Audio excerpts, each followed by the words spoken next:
But to finally make that connection with God and know that there is something after, and that there is someone out there or something that loves and cares about you, that was such a relief in my heart. And that's when I decided, yes, I'm going to convert to Islam. And that's what I did. Right. I converted to Islam, and we need to ask Suzanne Hito. It's Bridge. I can't think of it. It's a city in Chicago. It has the largest Muslim population. What is it? Cicero. In Cicero, there's a huge mosque there, and the brother there, or the imam there, I converted with him. And he was the gentleman that married my husband and I, because I got married in the mosque even though I wasn't Muslim, but I agreed I'll get married in the mosque, no problem. And then, subhanAllah, like about a year and a half later, I went back to him and I took my shahada. But that was in Chicago. I'm just trying to think. I want to say Bridgeport, but I know it's not Bridgeport. But it's a city near Cicero. It's very well known. Well, I felt really scared and unsure of myself, and I think primarily I was afraid of doing something wrong, because everybody's looking at you. What is she doing? Is your hair showing? Like, my hair's probably showing right now. Is your hair showing? Are you wearing the right clothes? What are you doing? Even to say the words, salam alaikum, it's like, am I saying it right? And it feels very strange coming from your mouth. And then, oh no, you're supposed to say Bismillah. No, you're supposed to say Alhamdulillah. No, when you see something, you say MashaAllah. No, when you see something else, you say Subhanallah. And it's all these rules, and it's scary. And I'm a perfectionist in a way, and I don't want to mess up. That's my main thing. So it was a scary period. I also was afraid of what my family might think and my friends, and I tried to ease them into it. Before I converted, I said, I'm thinking about converting to Islam. I've married this man and I really like the religion. So I put the idea in their head. I didn't just show up one day and say, I'm Muslim and you have to accept it. So I tried to ease them into it, but I still feared, like, well, what are they going to think?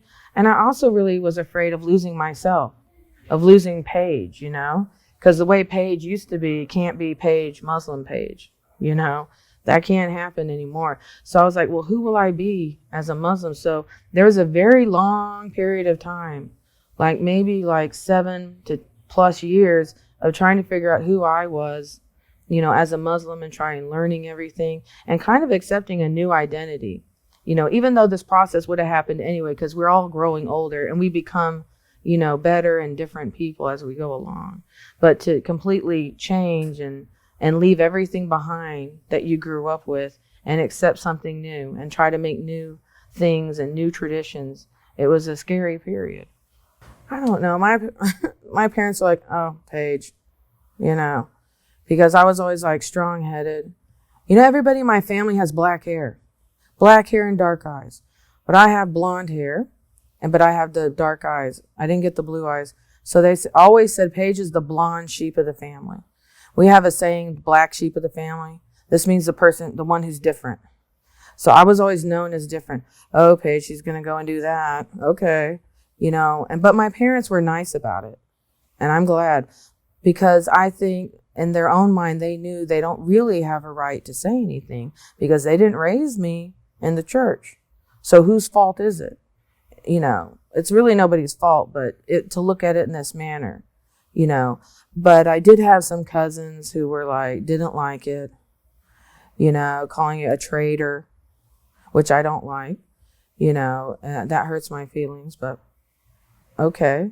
And then I had some friends like, what makes you leave everything leave all your traditions to go and do this, And then some people are just, some people are very nice. They don't care. I still have friends from my childhood and they know I'm Muslim and they don't care. They're okay with it. It's not a problem.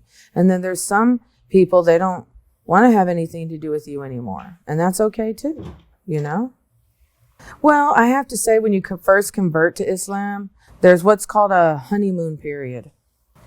When people first get married. and they're in love with each other and everything's perfect and everything's so wonderful. And it's the same with converts, all Muslims are such great people and Islam is so wonderful. And then you get hit with reality and you see somebody who was born Muslim, but they're not doing what they're supposed to do, and you're like, and you get a little taken aback. But then you have to remind yourself, there's plenty of Christians walking on this earth who are good Christians, good people. And then there's bad Christians, But yes, my view of Muslims, of course, changed, but I still have some other issues too, because again, some Muslims are nice to you and they want to help you. And then there's some Muslims that are very judgmental of converts, like, don't you come into the mosque with, your wrist showing, how dare you come in here? Or you're chewing gum, get out of here. Or they're not very nice to you. I don't know, I guess they think they're helping you, but really they're not. But as you grow into it, if you stay in it long enough, you learn that, it's just like anything else. There's good people and there's bad people. But yes, I definitely have a much more positive attitude about Muslims. And I know that, the bad things that are going on in the world and the Islamophobia that we experience here in the U.S. is just because of a few bad people who have sort of, in a way, hijacked our religion and are using Islam to defend their, violent actions. But I know that the majority of Muslims are peaceful people and really good people and the best people that you can meet on the face of the earth.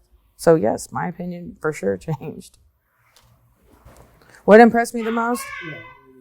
Again, was that direct connection with God. I don't have to go through anybody. I don't have to go and pray to Jesus to talk to God for me and make things okay. I don't have to go to a priest to pray to God for me to help me in whatever I've done. I can ask God directly. And honestly, when I was in college, and part of my process of searching for something, I studied a lot of philosophy. And our philosophy teacher taught us once that these are the concepts of God, but he said, really, if what God is and should be is omniscient, meaning he knows all, he is all. He doesn't have any associators or any helpers. And so that's the concept that stuck with me. Even before knowing about Islam, it's like, yes, God is one, that's it. There's nothing else. And that's the most important part to me, is that there's only one God and he's the only one worthy to be worshiped. And again, that whole story I told you about, there's only reasons to death, but it's not the final. Well, the problems we have here in the United States for converts is that there's really no support, hardly at all. No support in that there's a community effort to help converts. You can have good support if you have friends, if you have if you're a woman and you have a supportive husband. But Imam Ivaki, stated a long time ago that over 70% of people that convert to Islam end up leaving Islam because there's not enough support. And why isn't there enough support? Because there's no one to teach you. And there's no one to befriend you, because a lot of converts lose their whole families. Their families disown them. Their friends disown them. So now you have nobody.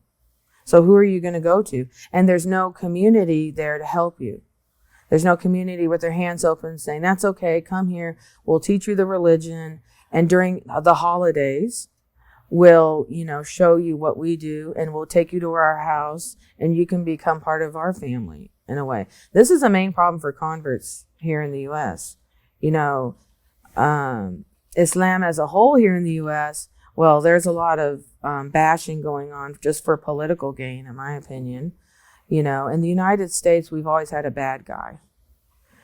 In the 1800s, there was the Italians. They were the bad guys. There was the Irish.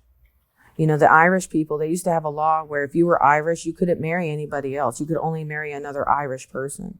The only other type of person that you could marry was an American Indian. That's why you get a lot of mixing with the American Indian people here, especially here in Texas, because there weren't a lot of women out here. But anyway, and then there was the Germans. The Germans are the bad guys. you know. And then there was the Japanese. The Japanese are the bad guys, you know. And then after that, it was Russia. We had a Cold War with Russia forever, you know. And after Russia, now it's Islam is the bad guy, in my opinion. So we've always had to have a bad guy. So now Islam is the bad guy. And anytime there's ever something that's gone on or an attack and it's associated with a Muslim, it's like, look out.